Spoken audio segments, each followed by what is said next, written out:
welcome back to Billy's VHS tapes. Today we're going to watch 1993's Super Mario Brothers. There's a lot to say about this movie. Obvious negatives, but also positives as well. For those who don't know, Super Mario Brothers is a video game franchise owned by the Nintendo Corporation. In the original game, Mario and Luigi are plumbers who take a wrong turn down a pipe and end up in the Mushroom Kingdom, where they find out that the princess has been kidnapped by Bowser. Bowser is known as Koopa in Japan, which is why he's called Koopa in the movie. And you know what? Before we go any further, let's make this review just a little bit more festive. Let's go. Do some fun facts.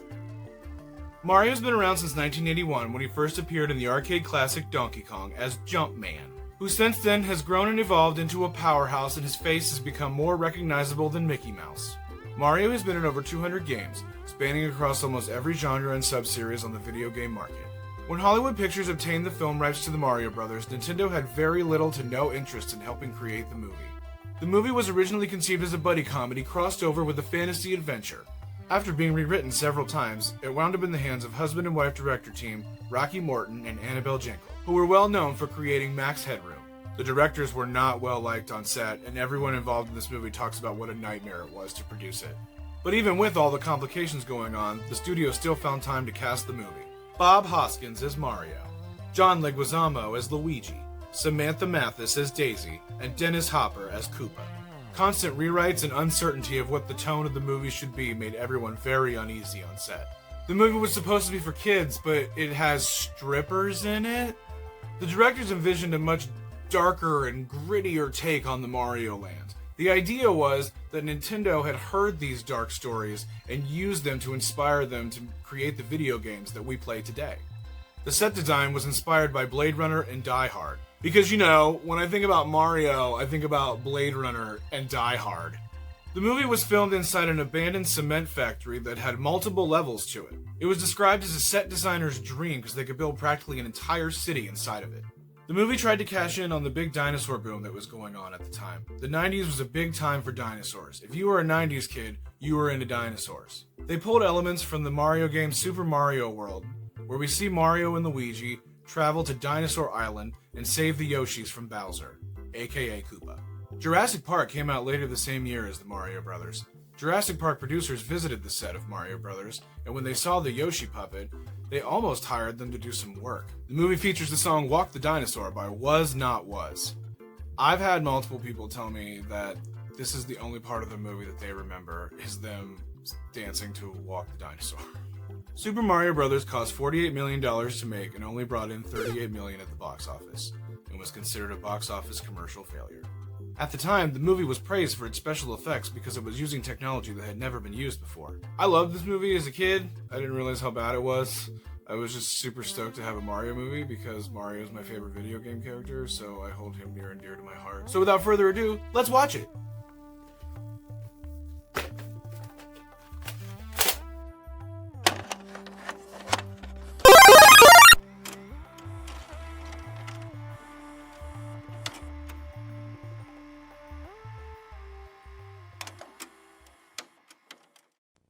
And now, our feature presentation. The movie opened 65 million years ago with two animated dinosaurs enjoying the good life. But their good time is cut short when a meteor strikes the Earth and kills all the dinosaurs. Just like the history books tell us. But what they didn't tell us is that when the meteor impacted the Earth, it created a parallel gateway to another dimension, where the dinosaurs have survived and now live in a world where they have depleted all their resources. I'm sorry, what does this have to do with the Super Mario Brothers? Don't worry, I'm getting there. Fast forward to Brooklyn in the 1970s, 20 years before we meet the Mario Brothers. They're coming! I promise. A woman runs down the street carrying a large bag. She is frantic and obviously in a hurry. She drops the bag on the stoop of a church, and inside is a capsule, where she places a crystal-like rock inside of it. She knocks on the door of the church, and then runs off into the night. She makes her way into the sewer, where she's confronted by a military-looking man. The woman calls out Koopa, naming the villain of our movie. In a desperate move, she pushes one of the beams into his path, but when the beam is no longer supporting the cave, it begins to collapse. The woman shrieks in terror as the screen cuts to black. Back at the church, the sister nuns have brought the capsule inside. They open it up and find what appears to be a dinosaur egg. The egg begins to hatch, and inside, instead, there is a human baby. The two scenes are played out together, showing the baby being born and taking its first breath, and showing the woman being crushed and screaming out her last. 20 years later, we finally meet the Mario brothers. Mario? We find out that they're broke and desperate for work. Mario gets a call about a broken dishwasher, while Luigi watches a television show called Miraculous World. The show depicts a man being interviewed about traveling to other dimensions. The TV show is an obvious ripoff of Unsolved Mysteries starring Robert Stack.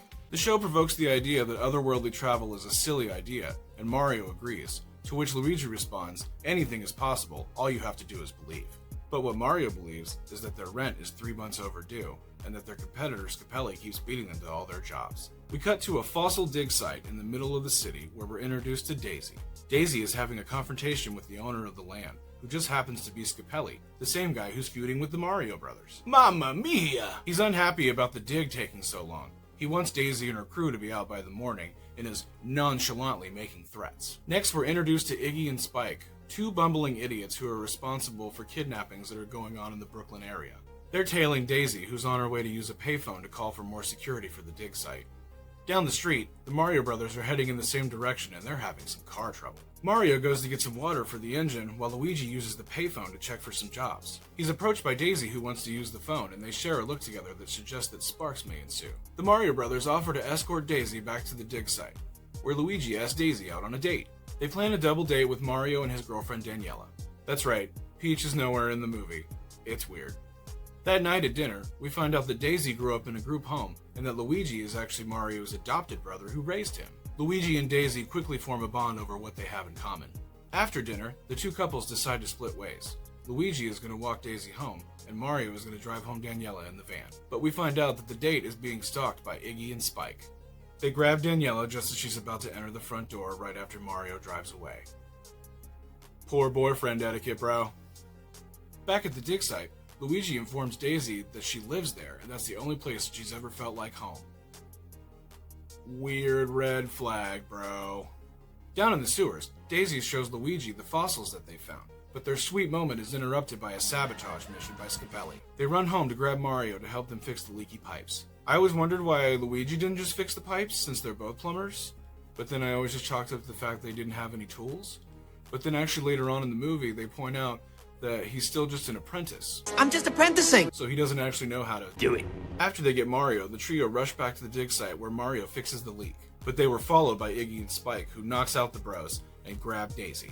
After being knocked out for maybe 2 minutes, the bros chase after Daisy, who's been drugged through a portal deep inside the cave.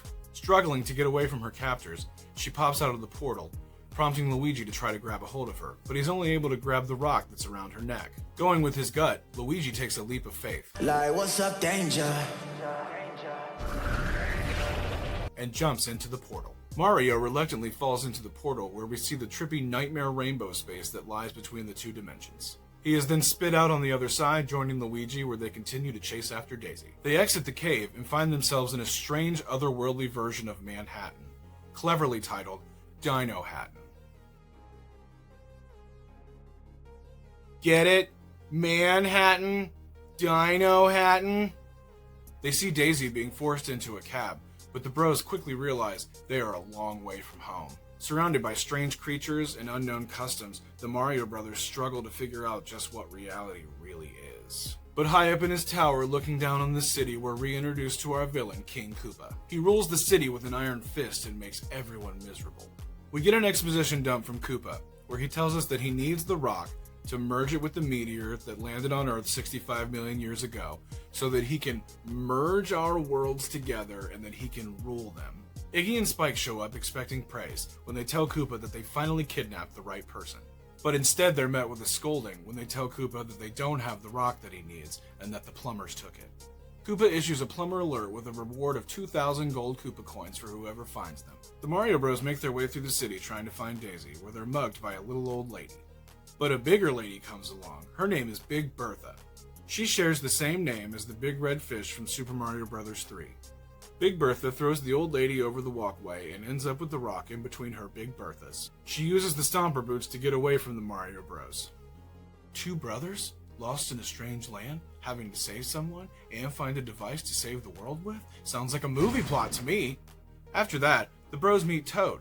Toad is depicted as a rebellious musician who sings an anti-Koopa song and is arrested for it because that's illegal. Toad attracts the attention of the police, who notice the brothers' plumbing gear. The bros are brought into the police station where, in a sci-fi style delousing, they are defungused. They have their mugshots taken and are led to believe that they are going to meet with a lawyer, only to find out that their lawyer is the big man Koopa himself. When the bros tell him that they don't have the rock, he is very disappointed. He takes them to the Devo chamber where he plans to de-evolve them into Goombas. He demonstrates the process on Toad.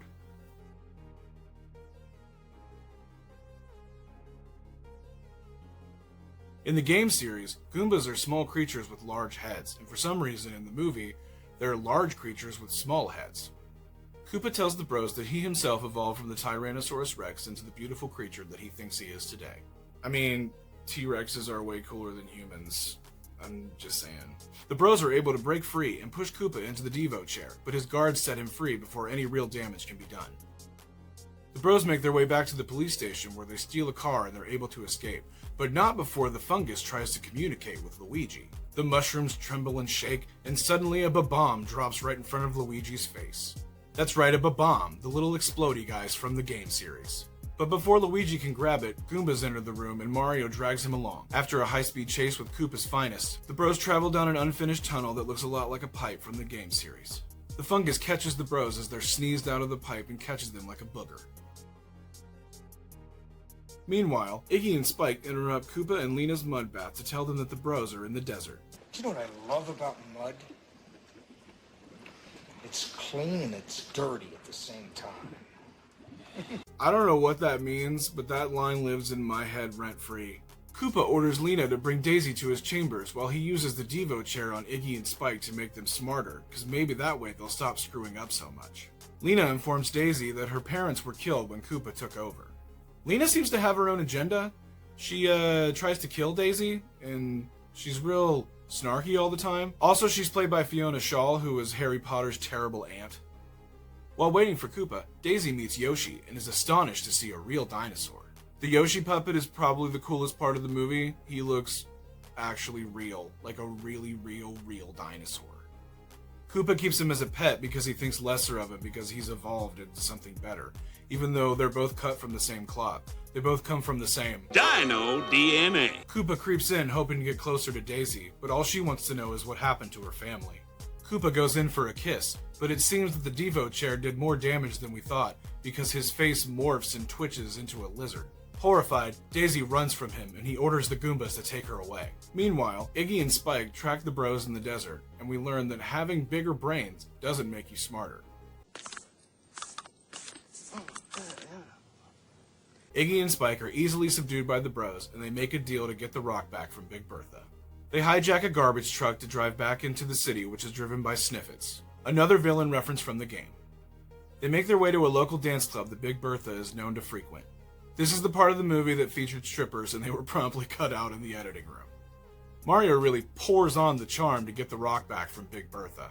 After a face full of Bertha, he successfully gets the rock back, but the lady at the front desk noticed the bros wanted poster, and she's after those Koopa coins. She's ratted him out, and now Lena and the Goombas are here to take him down. After a back and forth, Lena winds up with the rock, and Bertha shows the boys how to use the stompers to escape. On their way out, Luigi grabs a bomb that is given to him once again by the fungus. Cut to inside Koopa's tower where we find out that Daisy's father is alive! Well, sort of. He's been de-evolved into the fungus that is wrapped around the entire city.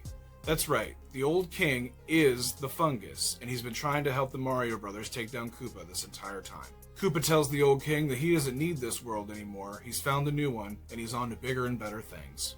Outside, the Mario Bros make their way into Koopa's tower and use their tools to turn down the heat to try to freeze out Koopa and his Troopas. Along the way, the bros find some coveralls to change into that just happen to be their iconic colors from the game series.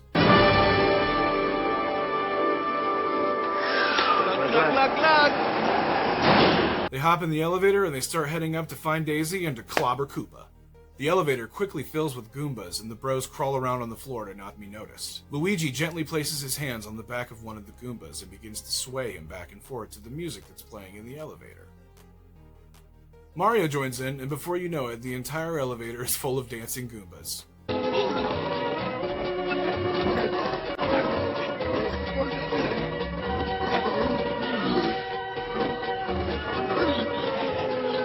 This is probably the most iconic scene of the movie. You either remember this scene, or you remember the Walk the Dinosaur scene where the strippers were cut out. It's just so silly, and it doesn't match the movie tone at all. It's just, where did this moment come from, you know what I mean? Meanwhile, without telling him that she has the rock, Lena tries to get Koopa to run away with him, but he's too distracted by Daisy and the Mario Brothers to even notice her. Lena sets out by herself to merge the rock with the meteor and get all the power for herself. Iggy and Spike have come to their senses and realize that Koopa is not that great of a leader. They help Daisy escape and introduce her to what's left of her father. Daisy uses the light gun security system to find the Mario Brothers and tells them to meet her in the fungus room. Along the way, Luigi grabs one of the mushrooms off the wall to save for later. Daisy informs Mario that Daniela is also one of the girls that has been kidnapped, and she's currently being held in the tower as well. Mario sets off to rescue Daniela, and just after that, Koopa shows up and nabs Luigi and Daisy. Mario finds the missing girls in a very cold room since they froze the pipes. They outsmart the Goomba, and they grab his mattress, and they use it to slide down a pipe.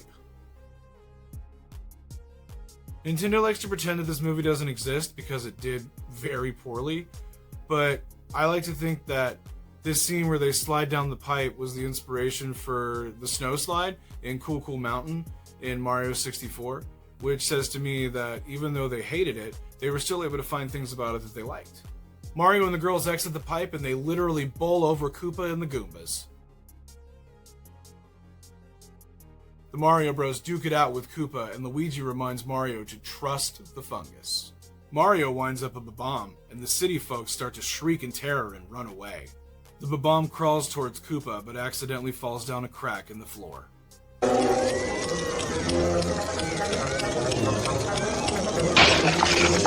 Messed up again, Mammal! Meanwhile, Lena is trying to merge the rock with the meteor. Daisy and Luigi show up to get the missing girls back through the portal and get them home. Lena merges the two pieces together, and we find out why Koopa was so obsessed with Daisy. It seems that Daisy is the only one who can handle the power. Once Lena shoves the rock into the meteor, she explodes in a ball of light and her skeleton is fossilized against the wall. That was bloody brilliant. Mario and Koopa are still squaring off when they start to dust away, and they are transported to Brooklyn. They're transported to the dig site where Scapelli just happens to be harassing everyone again. With the meteor and the rock back together, the two worlds are slowly merging, slowly pulling things in from each one. Koopa claims our world as his own and fires off a Devo gun. The Devo gun resembles the Super Scope from Super Nintendo. He fires the Devo gun at Mario, but Mario pulls out a mushroom and blocks the shot. The shot is then diverted over to Scapelli, who is de-evolved into an ape. Back in Dinohattan, Luigi and Daisy are able to get the rock out of the meteor, which transports Mario and Koopa back to Dinohattan. With help from Toad and Big Bertha, the Mario Brothers are now powered up and ready for the final fight with the last boss. Oh, and remember that Babam? Well, he's not gone. He's been slowly making his way towards Koopa this entire time. The Mario Brothers blast Koopa with the Devo guns, revealing his true toothy form. The Babam takes his place underneath Koopa and explodes, sending him soaring up into the air. He lands in a construction cart hanging from chains, leading to a jump scare where Koopa pops out resembling something more like the games. See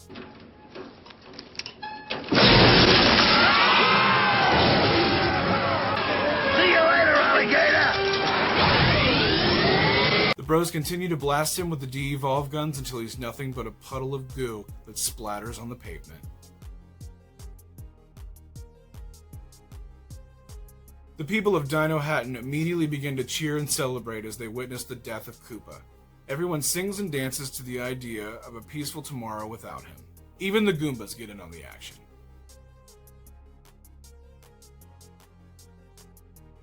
Back at Koopa's tower, Daisy's father transforms from fungus back into normal. Not really sure why, just kinda happens. Nobody else transforms back. None of the Goombas that he de-evolved or anybody else transforms back into their regular form.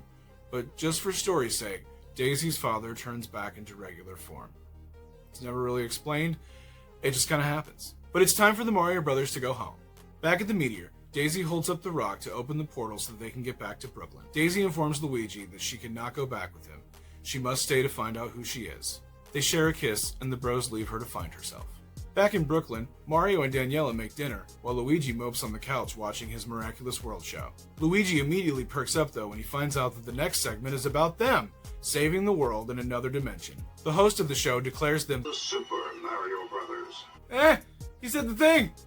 Just as the segment ends, Daisy bursts in through their front door. Her clothes are tattered and torn. She's armed to the teeth, and she claims that she needs their help once again. Without hesitation, Mario begins to grab his tool belt. He no longer questions things like this because now he believes. Freeze frame on Daisy's smiling face closes the movie, prompting us for a sequel that we will never get. And that's it! That's the Super Mario Bros. Movie from 1993. I have a lot of nostalgic love for this movie. Like I said 30 years ago, I was just happy to see my boy up on the screen, you know what I mean? Watching it as an adult, it's definitely a lot easier to point out the negative things about it, but I still have the nostalgia love for it, you know, especially when I watch it on VHS. Do I recommend it? I'm going to answer that question in two different ways today. Number one, if you're a person who really likes movies, chances are you've already seen this movie. But if you haven't, and you've only heard the hype, whether it's bad hype or good hype, you should definitely watch it. It's something you need to experience. Number two, if you're more of a casual movie watcher and you're just looking to sit down and have fun watching a flick, you can probably skip this one. In fact, you're better off watching the 2023 Super Mario Bros. Movie because it's a way better movie. This movie came out when Hollywood still wasn't sure what to do with video game movies. In fact, it wasn't up until recently that they figured it out, you know, with things like The Witcher and The Last of Us and the Mario Brothers movie. You could almost say that this movie was destined to fail, but it gave us a lot of firsts, like I said, those special effects technologies, and I'm glad that it's found its place in history. Hey, if you made it this far, that means you made it all the way to the end of the video, and I really appreciate you. And hey, since you're still here, you might as well like, comment, and subscribe. Like I said, I've got over 500 tapes. I'm hoping to watch and review them all. I want you to see them. I want your friends to see them. I want your mom to see them. I want everybody to see them. So help me share them. Stick around. Stay tuned, okay? Like, share, and subscribe. Okay, I love you. Bye-bye!